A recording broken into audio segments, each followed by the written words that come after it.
the Comma in Sports Network.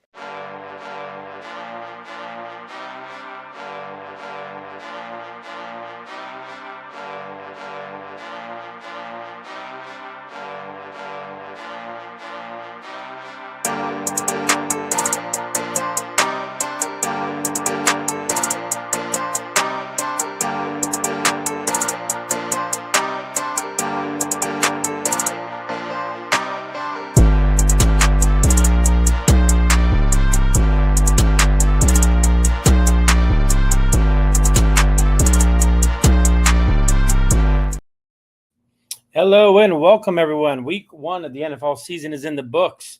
We are here at Come On In Sports to unveil our newest weekly show called Table 432, our version of the NFL Power Rankings. Generally, those of you who follow the NFL know that on Tuesdays is when most of the major media outlets unveil their weekly rankings. So we at Come On In Sports decided to do the same.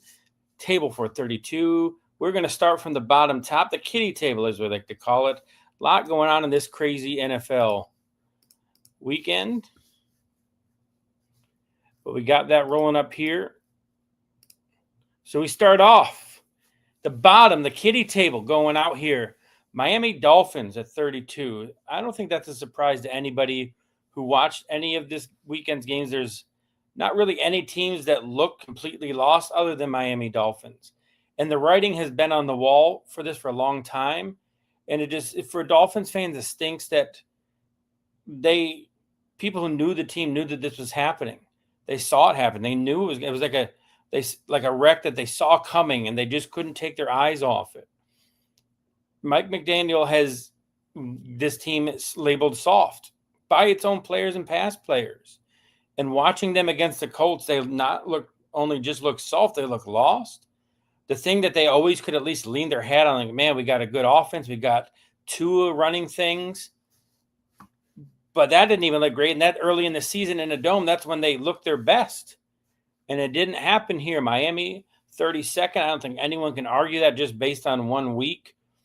Tua looked awful. Tyreek yelling on the sidelines now. The stuff comes out about him today. So Miami, 32. No need to spend any amount of time on that beyond that.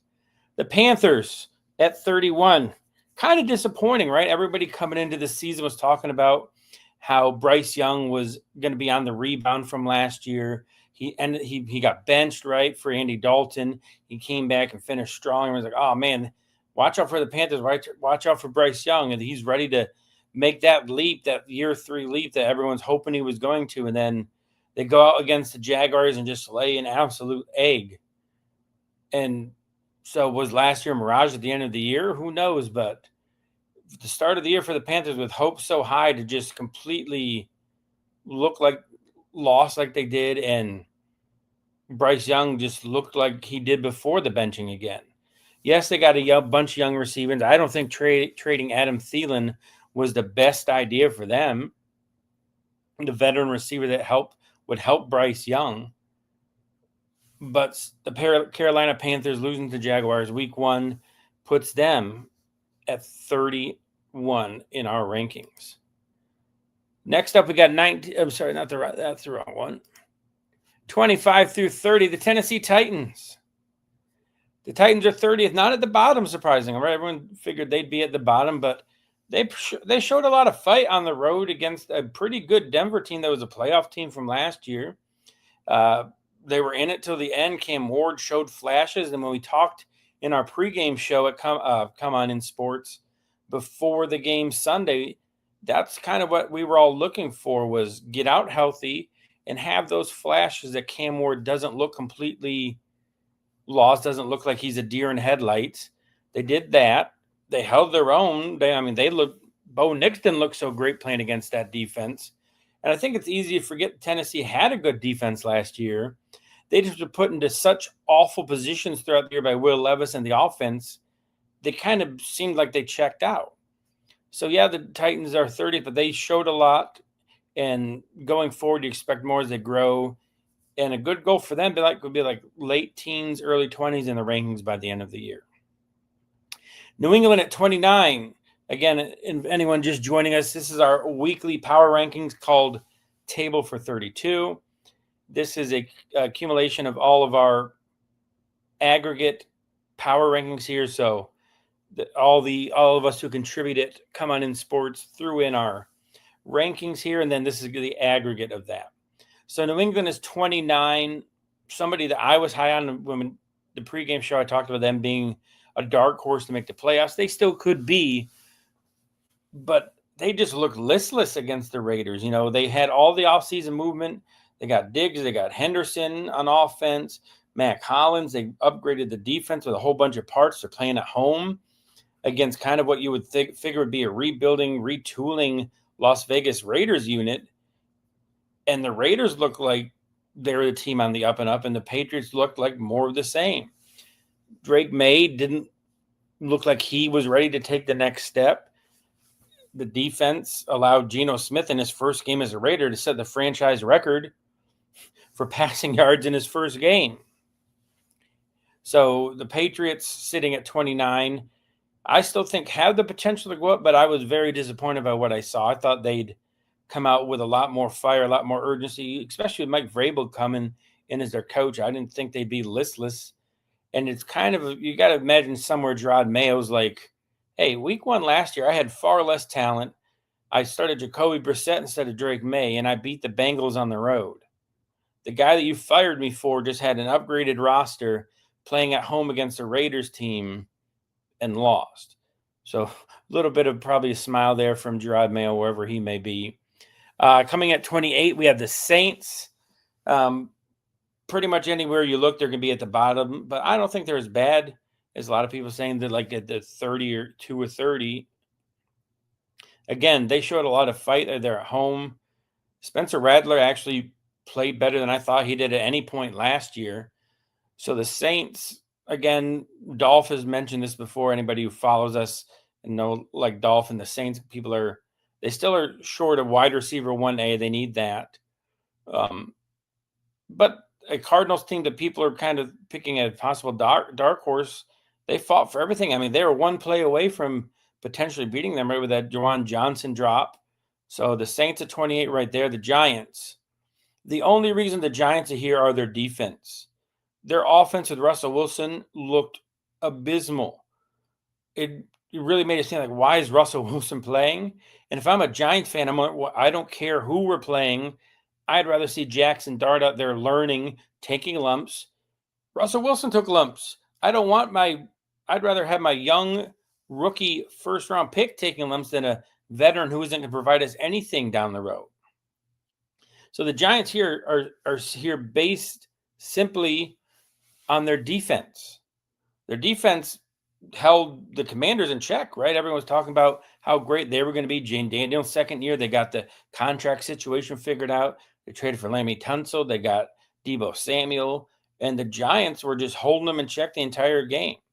And we said that in our pregame and talk leading up to the season here at Come On in Sports, that the Giants defense was going to keep them in a lot of games, and they did week 1. Just unfortunate for them that Russell Wilson looked like he's washed up, unlike some other veterans who changed teams this year. The Bears coming in at 26. Man, talk about disheartening losses on the last 2 primetime games of week 1, right? The Ravens and the Bears against Monday night against the Vikings seemed to have the game in hand. The J.J. McCarthy had an pretty bad first half, pick 6 in the second half. All signs are pointing to a Bears opening win with Ben Johnson and Caleb Williams kind of getting off to Schneid and getting going, and then the Bears bared, right? And not a lot should be made of week 1, but to me, it's a type of loss that can really demoralize and deflate a team. They're at home. They're playing a team that got on the ropes, a team that won 14 games last year, starting there, not technically like a red shirt. We'll call it a red shirt rookie in J.J. McCarthy. Both Williams and him from the same draft class, and the Vikings emerge victorious, and the Bears are left wondering, man, same old stuff, right? And the questions are only going to get louder about Caleb Williams. Is he the guy? Like, did they make a mistake? I, at the time, personally thought they did. Jaden Daniels, I thought, was way more dynamic of a player. But they're there at 26 after a really tough opening loss. And the Cleveland Browns round out this page at 25. Again, if you listen to the pregame show, we mentioned, myself in particular, Cleveland was going to be around that game. And if you watch that game like I did, they should have won that game. Joe Flacco gave the Browns plenty of chances to win. Everyone will look at the kicker missing the chip shot field goal, missing the extra point. Yeah, but that's not the only thing that lost in the game. Both of Joe Flacco's interceptions were off the hands of the receivers. And then before that, they had a right around 40 and like no man's land for, do I kick a field goal? Do I go for it? Third down, drop. Fourth down to the number one highly paid receiver, Jerry Jeudy, wide open on a crosser, drop. Those things are forgotten because of the kicker missing, and that was the drive before the kicker missed that go-ahead field goal. But the players that need to make the plays like Jerry Jeudy, they didn't. Flacco put him in position to. People who just look at stat line, man, he threw 2 picks. Nah, not all interceptions are created equal, and that's an example of that.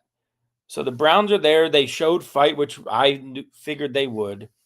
The running game, they really need Juckins to come and do some. Jerome Ford isn't it. They got rid of Chubb, obviously, who's in Houston, taking plays since Mixon's out. But they really need Juckins. The defense, Myles Garrett, my goodness. He showed why he deserved the payday he got. He was just a one-man wrecking crew. And one of those hits he delivered on Burrow, like, oh, man, that's like a 1990s hit, right? Or you're really not used to seeing quarterbacks hit like that in the pocket. But the Browns at 25 showed a lot of fight, lost a game they probably should have won. And as a few Browns fans that I'm friends with a long time said, that's kind of what they do. They Brownsed it. Going on 19 through 24, working from the bottom up as we have from the kiddie table. This is more to the adult, maybe the teenage, college age table. We got the Seahawks at 24. They did a game that was there for the taking. Sam Darnold did what he traditionally has done, right? He choked the game at the end. He had the costly turnover. And at the end of his magical year last year, he kind of started to turn into what he was before. And then happened again in Sunday's game. It was a divisional game. They were at home. They had all the chances in the world to do that. Like the Niners lost George Kittle early in the game. Seems he was dealing with that calf injury, even though he played well. Like Jaron Jennings got hurt. Like, so the Niners are dealing with all these injuries, and the Seahawks just couldn't close it. And to me, it's man, did the Seahawks really attach their wagon to Sam Darnold? Like we talked about it in the pregame of, he needs to show that last year wasn't the aberration. That's the new normal. But through his history so far as a quarterback, last year was an aberration. And through game one as a Seahawk, it's kind of showing the true there. Jacksonville at 23, some people might put them higher. Again, I talked about the Panthers looking awful and why they're ranked 31st. We can't put the Jaguars up too high after beating an outfit like that. But to their credit, Travis Etienne looked like the guy they had wanted him to be. And I think that kind of made them feel a little bit better about trading Tank Bigsby, which they did to the Eagles yesterday. If Etienne looked like he did last year, they probably don't make that trade. But he looked like the dynamic, like anytime I can take you to the house threat that they thought they were getting. And he looked like that on Sunday. Travis Hunter wasn't as much of a dual threat as people thought he was going to be coming in. That's the only reason I thought that game would be interesting going into that game, was just to see what he did. But you imagine that as the season goes on, that he'll get more reps in both spots and be more of a factor in both. But I'm for the Jaguars, hey, the Liam Cohen era starts off with a win. Good for them. Ranked 23rd at the Come On In Sports Power Rankings. Raiders coming in at 22. Dolph had them a lot higher than I did. Where did Dolph put them? Let's look at Las Vegas. Dolph had them at 13. Okay, I had them lower than that. The Patriots didn't look all that great. The Raiders did. but I just remember last year of the Patriots beating the Bengals. Just like sometimes winning in week one, I don't want to overreact in the way of the winning team is getting, oh man, they're so good. I want to see a little bit more of it. I want to see Geno string games together. I want to see the defense play like a competent offense. And I just didn't see that on Sunday. So the Raiders are higher than we had them in the preseason. So power to them for that. But they're coming at 22 in our initial week one power rankings. Coming in at 21 again, not wanting to take too much out of a win against a really bad Dolphins team. The Colts at 21 again, higher than we had them in our preseason rankings. Daniel Jones did something no Colt quarterback had done, or really any quarterback. He scored on the 7 drives they had. They scored on all 7 drives. You can't ask much more than that of a quarterback in an offense, right? They scored every time they had the ball. Their defense, give them credit. Like I was blaming Tua and the offense for looking just listless and out of sorts, but it takes 2 to tango. So you got to give credit. If I'm going to blame the Dolphins, I got to give the Colts credit here. They forced the turnovers. They made Miami look not anything like early season Miami, right? They got a late touchdown that at least got the goose egg off, but the Colts put it to the Dolphins in week one. I mean, as a Bills fan, I love this. I love to see the Dolphins lose. But the Colts 21, Daniel Jones, Jonathan Taylor, Michael Pittman making plays, Pierce making plays. So the Colts have a good roster in that division. They could sneak into the playoffs as a division winner, but good for the Colts, 1-0, 21 in our power rankings, week one. The Jets coming in at 20.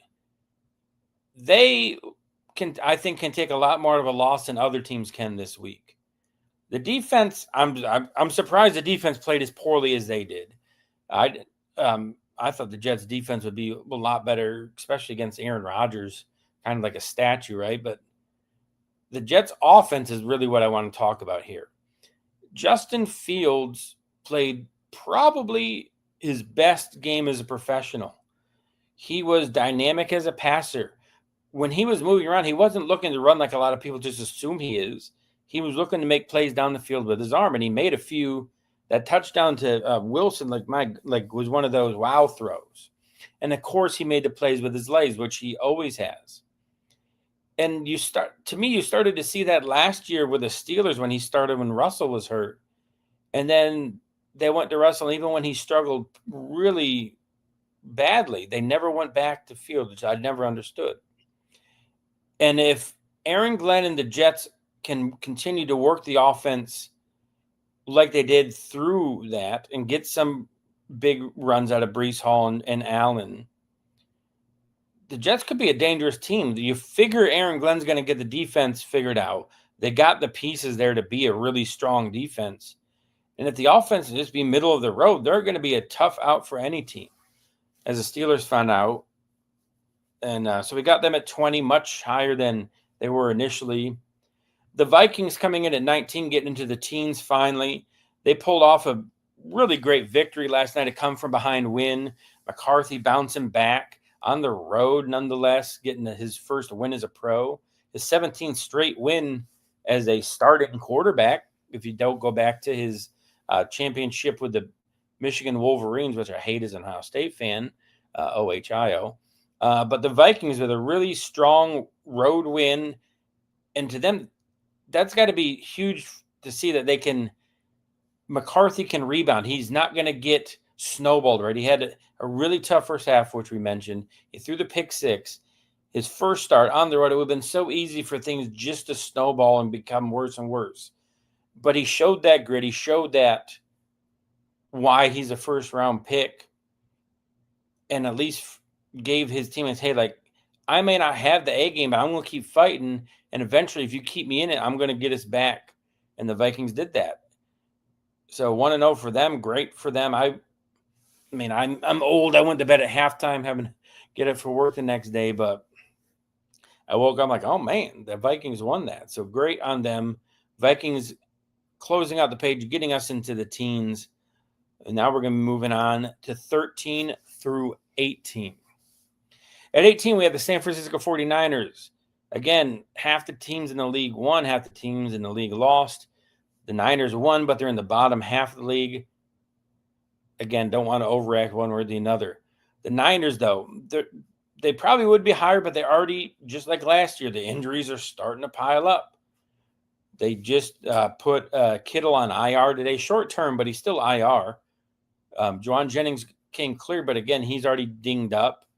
They had to cut Moody, who's already missing kicks. Week 1 kicker change, not great. CMC played well, but I mean that calf was causing issues heading into the game. So the thing that derailed the Niners last year is already there, kind of possibly rearing its head early in the season. But props to Brock Purdy. Props to Tongs for making that game-winning touchdown catch, right? Like, William just standing there for the pick, and here comes Tongs, like, essentially mossing him, right, or posterizing him, stealing that touchdown out of the hands. It was like, man, it looked like a really poor pass. But he made the play while the Seahawks defender just stood there, so props to them for that. And Brock Purdy getting a win minus Kittle most of the game. Gutty win for them. 1-0, you take it any day of the week. Falcons lost their first game of the year to the Bucs. But if I'm a Falcons fan, I'm at least excited about the year still. Michael Penix, especially in the fourth quarter, was answering the bell over and over and over. His touchdown run, that long reach lunge right for the end zone. Whenever Baker he made a play, Penix answered right back, and he had him in position to kick that field goal at the end. Just their kicker missed it.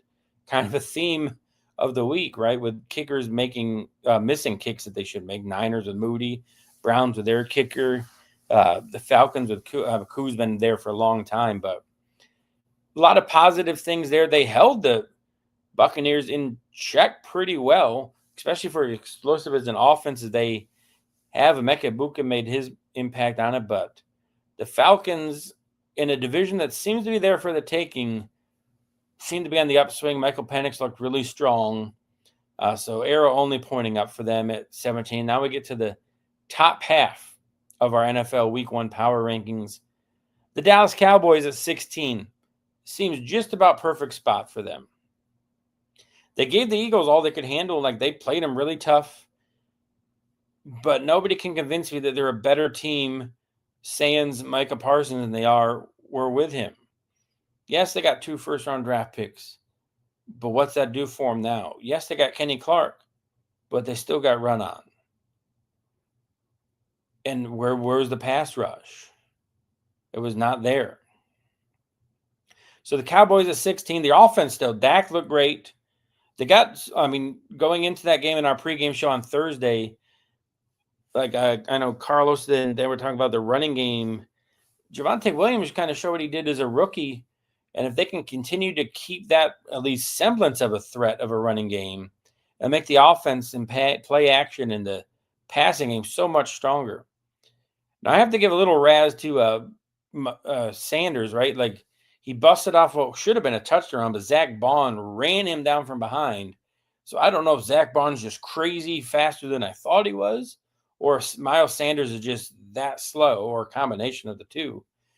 But I picked Zach Bond as the X factor going into that game, and that play saved the touchdown and they ended up getting a fumble a few plays later. So Dallas was, again, just one play away from maybe winning that game. And then obviously CeeDee Lamb's drops. I highly doubt you see that amount of drops out of a player like him again. So the Cowboys at 16, getting into the top half, the upper echelon of the NFL in our inaugural Come On In Sports Table for 32 NFL Power Rankings, Week 1 edition. The Cardinals fought for their win against the Saints. Didn't look as good as I thought they would. Again, Kyler Murray was reported to have an illness going into the game from like either the night before or that morning. So you got to kind of factor that in. They got the win. And I picked them as a team, just like the Patriots, to be a dark horse, let's make a run type team. At least they won and looked somewhat the part. But let's see what they do week 2 with essentially, hopefully Kyler is out of whatever sickness he's in, illness, and see what they do week 2. But got the win. Again, you take a road win anytime you can in the NFL, so props to them for that. The Texans went on the road, and it was what we thought they would be. Their defense played really well, kept them in the game. Just their offense and offensive line couldn't get things going. They're 14th in our rankings, and it seems about right. Like they're probably gonna win a weak division. The Jaguars and Colts might have something to say about that. But their offensive line is still an issue. The running game with Mixon out didn't look as good. And then like Nico Collins was invisible for a lot of the game, their top guy. So you wonder just what's going on there. And it was a tough matchup, obviously, on the road. The Rams have a really good defensive line, a good defense. Both defenses are really strong. We got the Texans at 14. You got to see more out of the offensive line, though. CJ Stroud is going to get hurt eventually. Again, we talked about in the pregame of, can you tell me their offensive line is better without Laremy Tunsil? I don't think you can. So they come in at 14. Moving to 13, lucky number 13, we got the Denver Broncos. The Broncos defense, like we figured, played really well against Cam Ward and the Titans offense, but I'm a little bit worried about how the offense looked for the Denver Broncos. Drake May didn't play as well as I thought he would in his second year. Last year, you kind of could forgive his really slow start to the year. But against the Titans at home, I expected kind of an explosive, here I am NFL type day out of Drake May. And it just wasn't that for them. And again, a win's a win. You take it how you can. The defense for the Broncos is going to keep them in pretty much any game they play. And you figure Drake May will play better. But for at least for 1 week, we can't really put him much higher than 13 at Come On in Sports because just the offense didn't look that great against a, quite frankly, bottom of the league team in the Titans. They're bottom 3-4 team in the league, and the Broncos had to fight tooth and nail for everything they got against them. Moving into the top 10, we got 7 through 12 now. Coming in number 12, we have the Cincinnati Bengals. Hey, Bengals fans, I don't care how we win the game. We won the game week 1. And for them, that's a big, big difference from the last few years. Just think about a year ago. They're playing at home against Gerard Mayo's and Jacoby Brissett's New England Patriots and lose that game. Bengals fans are probably I don't care if we should have lost the game against the Browns. We won the stinking game. That's all that matters. 1-0. And the Bengals just it doesn't matter. They played all their starters in the preseason. They got the contract situated, and they still looked like they weren't ready for the start of the season. 17 points. I know Burrow has struggled against the Browns. He was 3-5 against the Browns heading in to this matchup. So he still has a losing record against them. But a lot of people expected them to be okay, this is a different Bengals team. And they still might be, but Flacco and the Browns offense looked pretty good against that defense. And the 2 turnovers were, again, really tips. Probably should have been caught passes, which you're not going to get every week. So the Bengals come in at 12. Their offense is going to find their groove. Teams aren't going to hold Chase and Higgins down like they did Sunday. Just their defense still questionable, and their offensive line is going to get Burrow hurt again. I already mentioned it when I talked about the Browns, but Myles Garrett was a force, and a couple of those hits were he got up, thankfully. 11, Pittsburgh Steelers, who beat the Jets, who we praised a little bit earlier for the loss. Got to praise the Steelers here. Aaron Rodgers, he can say all he wanted, oh, man, I don't listen to the boo birds or the cat calls. Yes, he does. Anybody who has watched or listened to Aaron Rodgers know that he really cares about what's said about him, whether he says it or not. He wanted this win. The way the Steelers talked about it after the game, doing it for 8 and everything, you know that they know that he wanted this game. And he had kind of a vintage Aaron game. He's still a statue. He cannot move like he used to, which is going to eventually be the downfall of this team is he's not a mobile like he used to be mobile, like he didn't run like a Lamar or Josh, but he was very good in the pot, like moving around and making those maybe one or two key runs a game to get first downs. He's just a statue, and he's an old man, like right in football terms, he's a really old man. Like life, okay, he's a middle-aged man, but NFL, he's at the end. He's not going to be a runner, and that's eventually going to cost him. But for this game against his former team, he threw 4 touchdowns. He led the Steelers to a high point total, come from behind win. Credit to Boswell for nailing a 60-yard field goal to take the lead, right? And like it's crazy the 60-yard field goal, like, ho hum nowadays. Just kickers are so good. But the Jets, I was concerned about like the Steeler defense. You're gonna let the Jets do what they did to you? You had Justin Fields' best game as a pro against you, and as expensive as that defense is, that's not a great week 1 performance by them. Again, they got the win, yes. But the way the Steelers are built this year, it is a all in. We need to make a Super Bowl run type of team. And at least through 1 week, the defense looks like they're not up to the task. Whereas the last few years has been the offense kind of holding them back. This might be a year where the offense needs to take up a bit of that slack. Getting into our top 10, we have the Detroit Lions. Now, I'm not as hard on them as one Dolph Jackson is. Dolph had them ranked at 22. He was really, really down on the Lions. I'm down on the Lions as well, but not that far. Christian, welcome in. Non, welcome in.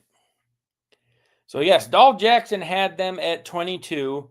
They're a little bit higher in our overall Come On In Sports rankings, but they didn't look like the same Lions. A couple of things that really stood out to me. Their interior offensive line, which they lost a few and then Glasnow retired just kind of out of the blue, they were getting pressured up the middle. They were not able to run up the middle. In the last few years, when you think of the Lions, you think of their offensive line, their road grading, they're keeping Goff upright. Nothing's coming through the middle. And Non, you're 100% right about the OC, and that's what I'm mentioning, and that's kind of what I'm talking about here is those 2 losses. We talked about it in the pregame. Those are big, big things. Yeah, you could have great minds replacing them, but being in the heat of the battle, having to call things and make adjustments. Which blitz do I send? Do I blitz here? Do I go for this? As an offensive coordinator, like, do you have the history to be able to be like, oh, I know they're going to send this blitz. I'm going to call the perfect zone beater or blitz beater here. The Lions play callers are going to have to be learning on the go. And that we talked about that is that's nothing to be forgotten or sneezed at or pushed away. Their offensive line wasn't what it used to be. And I mean, they lost players. Non-welcome in. Thank you. So we got the Lions at 10. Not terrible, but you got to see more out of them. And I've listened to a lot of different sports talk, and the Lions played the first preseason of this year, the Hall of Fame game. And I remember listening to Colin Cowherd after the game that following week, and he said right then the Lions aren't going to be the same team. Like, he saw sloppiness and things like even in preseason where nobody of really importance played. He started to see it then, and at least through week 1, it's kind of bearing fruit of how much it's too much change. Too much change, not offensive line plus the coordinators. So coming in at 10, we got the Detroit Lions. LA Rams coming in at 9, pull out the win against the Texans, who we talked about at 14. Puka Nacua and Devontae Adams looks like they're going to be problems, which everyone thought they would. Kyron Williams is still a beast at running back. They're all the defensive line, again, year 2, fantastic. The Rams have all the pieces to make a run in the NFC.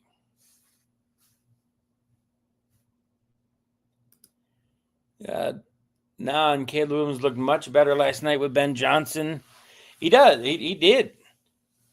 And you got to wonder, like, is that going to be the case throughout the year where the Lions just don't have that spark on offense, and then the Bears do? Like, everyone, like, I love Goff, but he's had two of the widely considered best offensive minds, Ben Johnson and McVay. So we got to see what Goff can do on his own here. And at least through 1 week, the returns weren't great. Number 8, we have the Tampa Bay Bucks, who got a divisional road win. Their rookie wide receiver out of Ohio State got 2 big touchdowns, including the game winner towards the end of the game. I love Vita Vea. And if I watched that game, because I live in the Tampa area, so it was on the TV, so my second TV had that game on. Loved Vita Vea and what he was doing. The Bucks are going to be one of those teams at the end like you don't want to play, especially once they get Chris Godwin back. Godwin, Mike Evans, Emeka Egbuka, Bucky Irving. That is one. And then they get Campbell when they get Worse back. That offense is going to be really hard to beat. And their defense looks like they're going to be top half minimum of the league.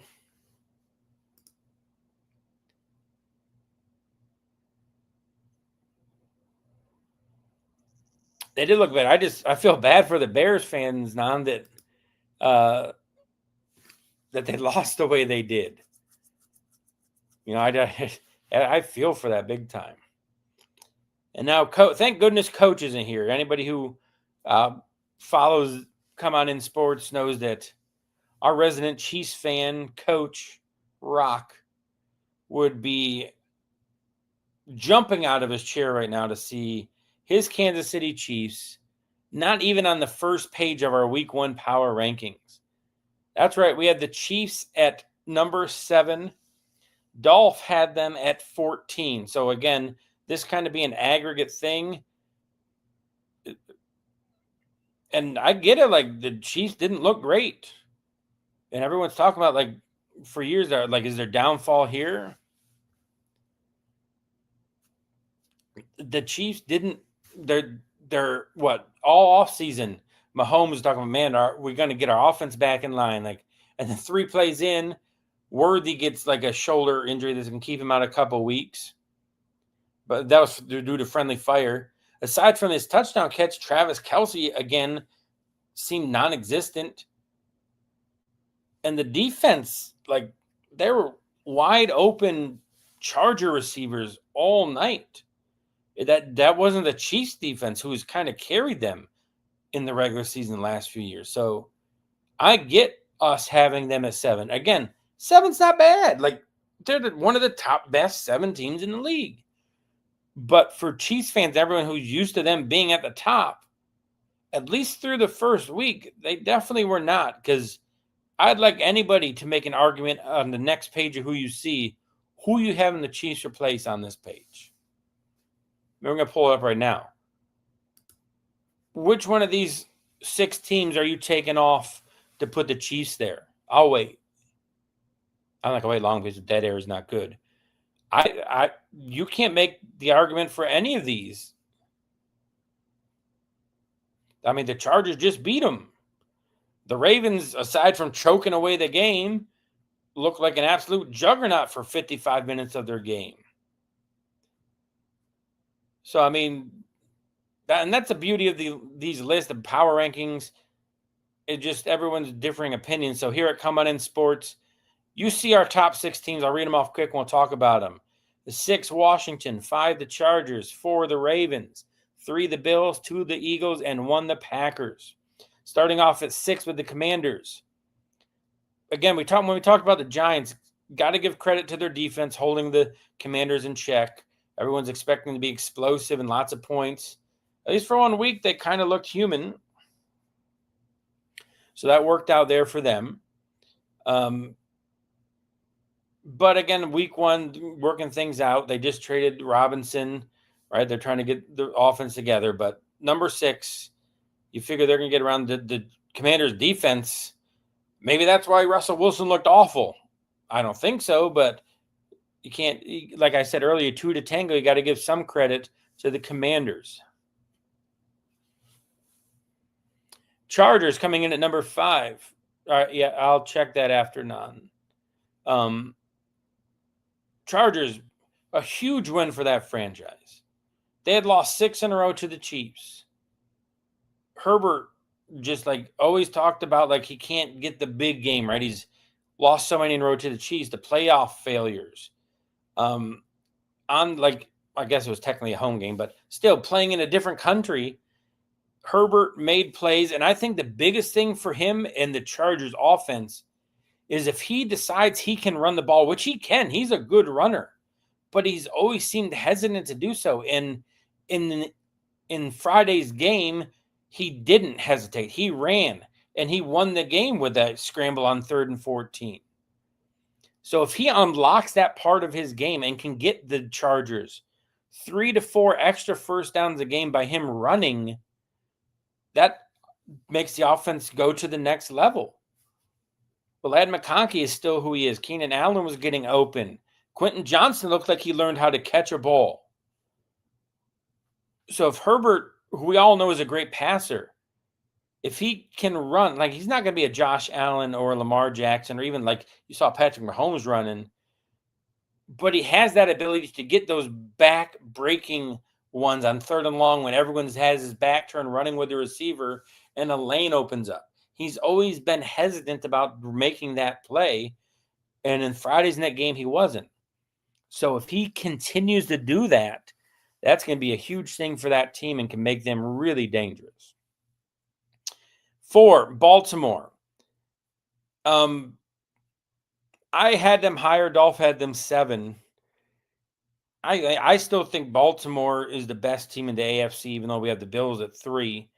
I love the Bills, obviously. But the Ravens, for 55 minutes, just looked like an unstoppable force.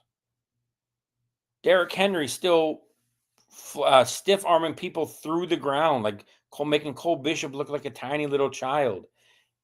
His second touchdown run where he just outran Taylor Rapp to the corner and to the end zone. Lamar Jackson making insane throws, wide open receivers. Flowers is open all night. DeAndre Hopkins, one-handed touchdown catch. Lamar making the runs. He always does that 3rd down right before Henry's second touchdown run where he escaped Joey Bosa, got away from Russo, and he was like 15 yards behind the line of scrimmage and scrambled for a first down. Lamar doing all those things. And then, but the thing they always do is like, and then they showed the stat after, like Harbaugh has lost so many games with double-digit leads. The Ravens find a way to lose in these big games. And everyone can brush it off, but there's something to it. A team this talented shouldn't be losing these types of games consistently.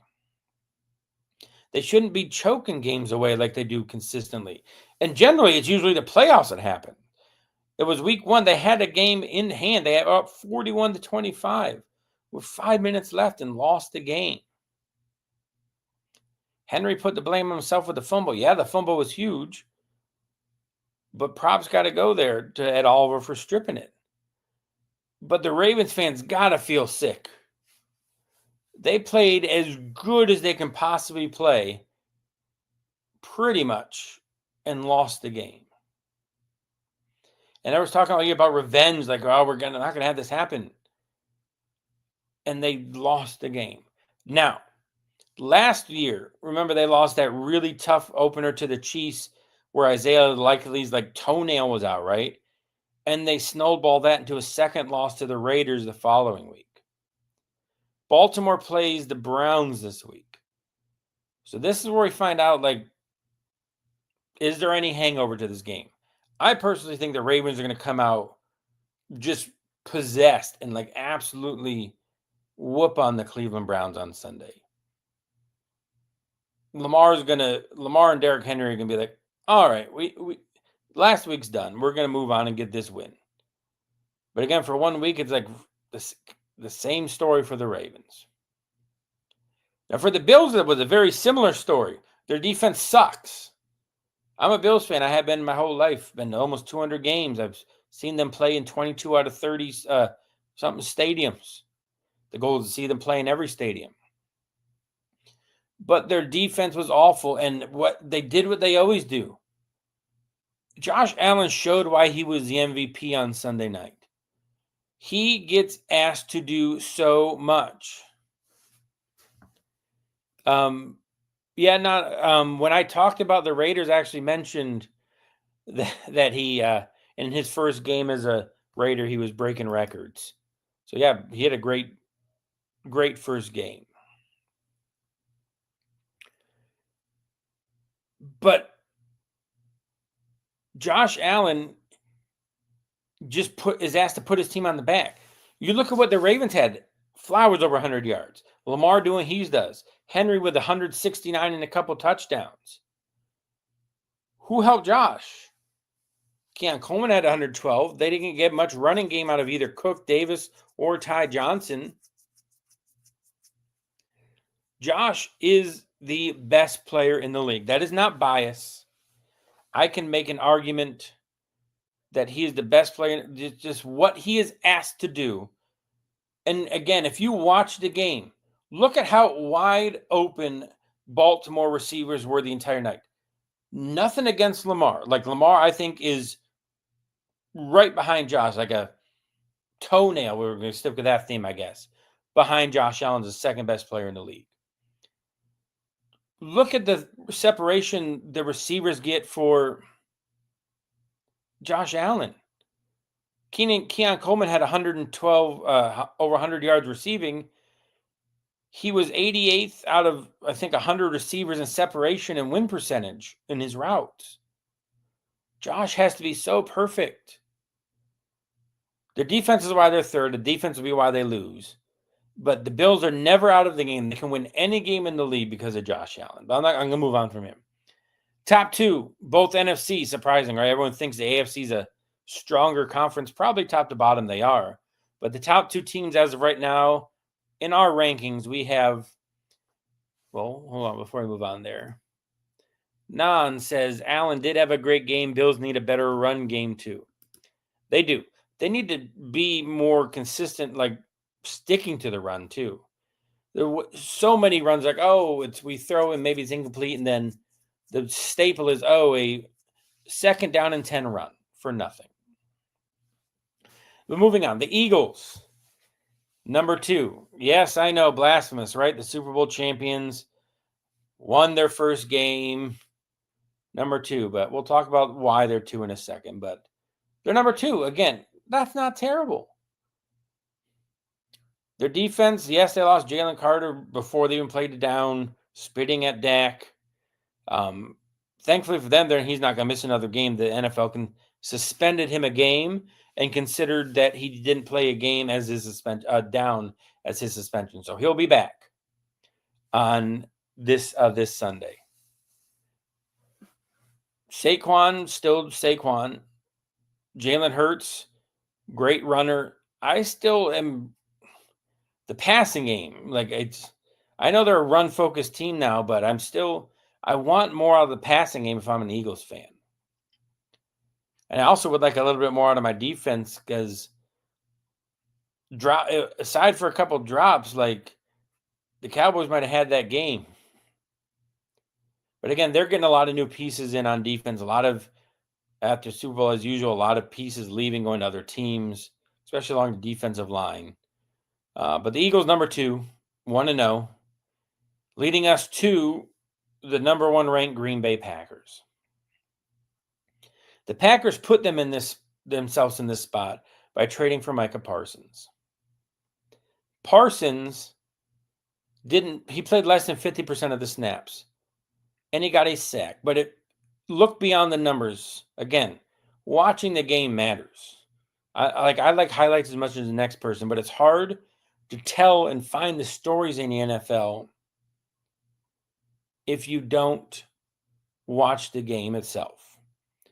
And what Micah Parsons did, even as a fraction of himself, even playing a fraction of the plays he will by the end of the year, was he opened the door for everyone else on the defense. So much attention has to be paid to him. You saw Lucas Van Ness making plays. Rashawn Gary is going to be a huge benefactor of Parsons' ability. Even if he's not making sacks, he's there in the face of him. He's getting a double team, opening up for somebody else. And you saw that in Sunday's game. You saw that attention being paid to him. So the defense got the pass rusher they needed, and Love and the offense looked like we thought they would. Many pass catchers like making plays. Josh Jacobs running like he did. Like, the Packers are a stacked team. I picked them to go to the Super Bowl to play the Bills. I had the Bills winning. But Parsons puts them over the top. I would love to see a Packer-Eagle NFC Championship game. I'd love to see it. But the Packers, at least for week 1, look like the top dog in the NFL. So that is our inaugural episode, everybody,